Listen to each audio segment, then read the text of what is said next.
عزیز اتنا ہی رکھو کہ جی بہل جائے، اب اس قدر بھی نہ چاہو کہ دم نکل جائے۔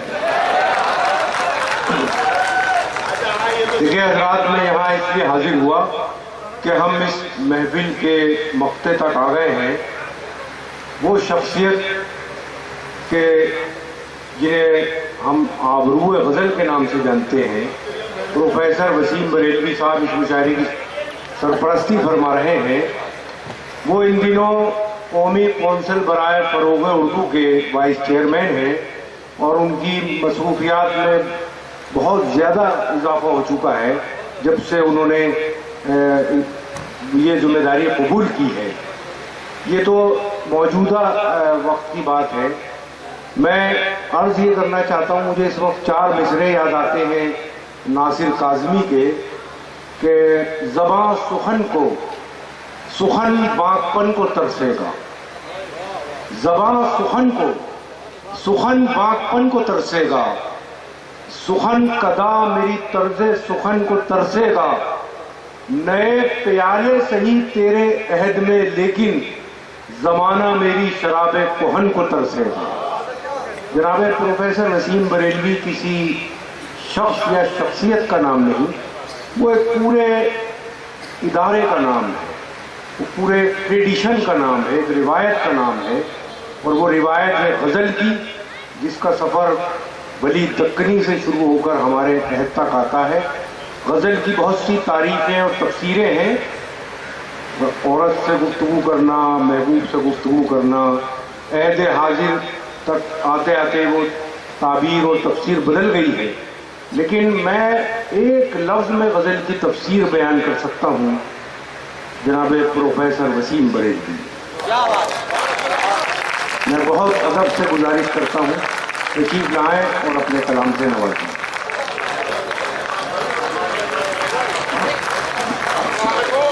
وعلیکم السلام۔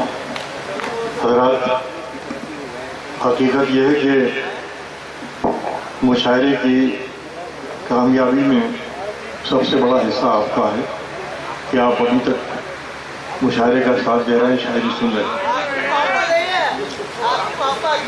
یہ آپ کی عزت افزائی ہے کہ آپ میرا نام بھی شامل کر رہے ہیں، لیکن واقعہ یہ کہ 3:30 4 بجے تک شاعری کا ساتھ دینا یہ آپ کے ذوق اور آپ کے کمال کی بات ہے۔ میں نے ابھی پچھلے دنوں ایک بہت ہی لطیف سا احتجاج شروع کیا ہے، میں چاہتا ہوں کہ اس میں آپ کی بھی شرکت ہو۔ پچھلے مہینے پاکستان میں 11 بجے مشاعرہ شروع ہوا، صبح 5:30 بجے جب اذان ہو رہی تھی تو 3-4 شاعر پڑھنے سے رہ گئے تھے، تو مجھے یہ کہنے میں تحمل نہیں ہوا کہ یہ صدیوں کی روایت ہے، کم از کم مشاعرے کی روایت 200 سال کی تو ہے ہندوستان میں۔ اس روایت کا بادشاہوں اور عمراء اور رؤسا سے تعلق تھا۔ اس وقت بہت تھا، اتنا کام انسان کے پاس نہیں تھا۔ آج کے زمانے میں وقت کی سب سے بڑی ضرورت یہ ہے کہ اپنے شاعروں کا مزاج بدلا جائے، اس ٹریڈیشن کو بدلا جائے۔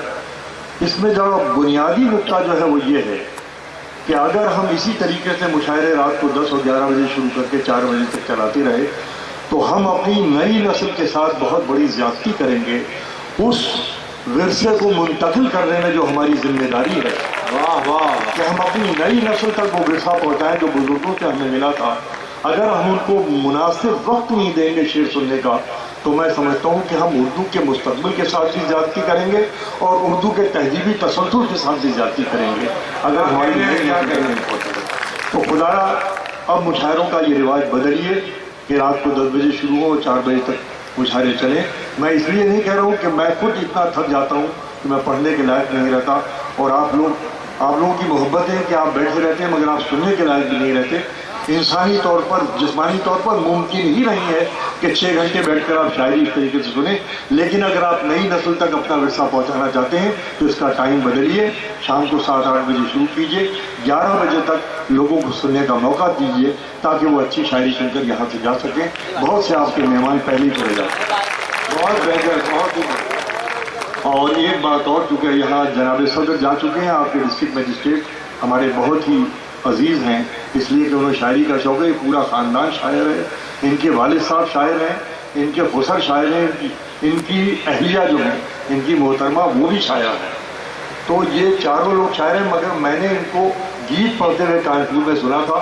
میرے خیال میں یہ رئیس المتغزلین حضرت جگر مراد آبادی کا فیض تھا کہ انہوں نے آج یہاں پر غزل سنائی، اور ہم لوگوں نے جس طریقے سے ان کی غزل سنی تو میں سمجھتا ہوں مراد آباد کی سرزمین کا اثر تھا کہ وہ غزل کہنے کی طرف آمادہ ہو گئے. میری بات کیا کہنے ہیں، واہ واہ. آئیے میں بہت تھوڑے سے وقت میں آپ کی خدمت انجام دوں گا، صرف شاعری سناؤں گا، باقی سب آپ کی ذمہ داریاں. ایک شعر سے آغاز کرتا ہوں. شہر جگر میں پہلا شعر پیش کرتا ہوں. شاید اسے یہ درد کا پہلو پتہ نہ تھا، شاید اسے یہ درد، تھوڑی دیر کے لیے میرا موڈ بنا دیں کہ شاید اسے یہ درد کا پہلو پتہ نہ تھا، وہ دیکھتا تو ایک ہی آنسو میں کیا نہ تھا. کیا کہنے ہیں، کیا کہنے ہیں. شاید اسے یہ درد کا پہلو پتہ نہ تھا، شاید اسے یہ درد کا پہلو پتہ نہ تھا، وہ دیکھتا تو ایک ہی آنسو میں کیا نہ تھا. خدا کی قسم قربان جائیے آپ لوگوں کے کہ آپ لوگ آج بھی شاعری کی اس وقت حفاظت کر سکتے ہیں. بہت شکریہ. اور آئیے ایک شعر سناتا ہوں آپ کو کہ محبتوں کی نزاکتوں کا لحاظ رکھا نہ پاس تم نے. محبتوں کی نزاکتوں کا بہت ہماری اگلی نسل کے ٹاٹ گیئرر تمہیں ہو. پیش کرتا ہوں کہ محبتوں کی نزاکتوں کا لحاظ رکھا نہ پاس تم نے، ملی ہیں خوشیاں نہ اتنی تم سے. محبتوں کی نزاکتوں کا لحاظ رکھا نہ پاس تم نے، ملی ہیں خوشیاں نہ اتنی تم سے، کیا ہے جتنا اداس تم نے. خوشیاں نہ اتنی تم سے، کیا ہے جتنا اداس تم. میں سب نئے شعر سناؤں گا انشاءاللہ. آپ جس محبت سے سننا ہے میری ذمہ داری بنتی ہے. پیش کرتا ہوں اور شعر سنیے کہ روایتوں کے ستائے تم بھی. ملاحظہ فرمائیے، روایت زندہ دل لوگ بیٹھے، لگ رہا ہے کہ ابھی شام شروع ہوئی ہے. پیش کرتا ہوں کہ روایتوں کے ستائے تم بھی، پرانے پن کے شکار ہم بھی. مراد آباد سنیں. روایتوں کے ستائے تم بھی، پرانے پن کے شکار ہم بھی، نہ ہم ہی اپنی حدوں سے نکلے نہ کھل کے کر پیار کی جگہ. روایتوں کے ستائے تم بھی، پرانے پن کے شکار ہم بھی، نہ تم ہی اپنی حدوں سے نکلے نہ کھل کے کر پائے پیار ہم بھی. نہ تم ہی اپنی حدوں سے نکلے نہ کھل کے کر پائے پیار ہم بھی، نہ تم ہی اپنی حدوں سے نکلے نہ کھل کے کر پائے پیار ہم بھی. یہ ہم میں تم میں جو دوریاں ہیں تو آؤ اس کا سبب بھی جانیں. یہ ہم میں تم میں کہیں پر ہو تو سنیں. یہ شعر پیش کرتا ہوں. ہندوستان کے تناظر میں ملاحظہ کیجیے کہ یہ ہم میں تم میں جو دوریاں ہیں تو آؤ اس کا سبب بھی جانیں. کسی کے ہاتھوں میں تم بھی کھیلے ہوئے کسی کے شکار ہم بھی. ہم میں تم میں جو دوریاں ہیں تو آؤ اس کا، یہ ہم میں تم میں جو دوریاں ہیں تو آؤ کیا کہنے، سبب بھی جانیں. یہ ہم میں تم میں جو دوریاں ہیں تو آؤ اس کا سبب بھی جانیں. کسی کے ہاتھوں میں تم بھی کھیلے ہوئے کسی کے شکار ہم بھی. تنا تنی سے تو بات بڑھ کے نہ جانے لے جائے گی کہاں تک. یا سنو آخری آپ کے بتاؤ. تنا تنی سے تو بات بڑھ کے نہ جانے لے جائے گی کہاں تک.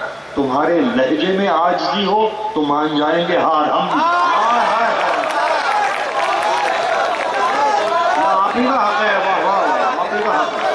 تنا تنی سے تو بات بڑھ کے نہ جانے لے جائے گی کہاں تک. تمہارے لہجے میں عاجزی ہو تو مان جائیں گے ہار ہم بھی. تو مان جائیں گے ہار ہم بھی. بہت شکریہ، آپ نے بہت جی خوش کیا. میں بہت مرحوم ہو رہا تھا، آپ نے زندہ کر دیا مجھے. بڑی عنایت آپ کی. آئیے چند شعر اور سن لیجیے. شعر نئے پیش کر رہا ہوں کہ فیصلہ ہو ہی نہیں پایا بہت باتوں کے بعد. یار یہ بند کر دو تاکہ میں ان کے چہروں میں اپنے آپ کو دیکھ لوں. یہ بند کرا دو. اب تو بہت ہو گیا، لائٹ یہ بند کرا دیجیے پلیز. ہاں اب دیکھیے، ابھی تو لگا کہ ہم انسانوں میں بیٹھے رہے. لگا تو بھائی آنکھوں کو اتنی روشنی، زیادہ روشنیاں جو ہے وہ آنکھوں کو بیکار کر دیتی ہیں. آئیے ملاحظہ کیجیے کہ پیش کرتا ہوں کہ فیصلہ ہو ہی نہیں پایا بہت باتوں کے بعد، فیصلہ ہو ہی نہیں پایا بہت باتوں کے بعد، کون کھلتا ہے یہاں کتنی ملاقاتوں کے بعد۔ فیصلہ ہو ہی نہیں پایا بہت باتوں کے بعد، کون کھلتا ہے یہاں کتنی ملاقاتوں کے بعد، کون کھلتا ہے یہاں۔ اور بھائی اب شعر نظر کر رہا ہوں کہ کون کھلتا ہے یہاں کتنی ملاقاتوں کے بعد۔ ملاحظہ فرمائیے، آنسوؤں کے سامنے پتھر دلی کی کیا بساط، آنسوؤں کے، یار یہ تمہارا ریکارڈ مجھے نہیں چاہے، پلیز آپ بند کر دیجیے، آپ معاف کیجیے، معافی چاہتا ہوں، بند کر دیجیے کہ فیصلہ ہو ہی نہیں پایا بہت باتوں کے بعد، کون کھلتا ہے یہاں کتنی ملاقاتوں کے بعد، آنسوؤں کے سامنے پتھر دلی کی کیا بساط، آنسوؤں کے سامنے پتھر دلی کی کیا بساط، اچھے اچھے گھر درج جاتے ہیں برساتوں کے بعد۔ زندہ باد، زندہ باد، واہ واہ۔ آنسوؤں کے سامنے پتھر دلی کی کیا بساط، اچھے اچھے گھر درج جاتے ہیں برساتوں کے بعد، اچھے اچھے گھر درج جاتے ہیں برساتوں کے بعد۔ بہت شکریہ۔ اور میرے بہت ہی عزیز آشیش یہاں بیٹھے ہوئے ہیں، یہ کتنی محبت میری شاعری سے کرتے ہیں، میں مطلع پیش کرتا ہوں اور ان کے ذریعے آپ تک پہنچاتا ہوں۔ ملاحظہ فرمائیے، پیش کرتا ہوں کہ خود کو منوانے کا مجھ کو بھی ہنر آتا ہے، خود کو منوانے کا مجھ کو بھی ہنر آتا ہے، خود کو منوانے کا مجھ کو بھی ہنر آتا ہے۔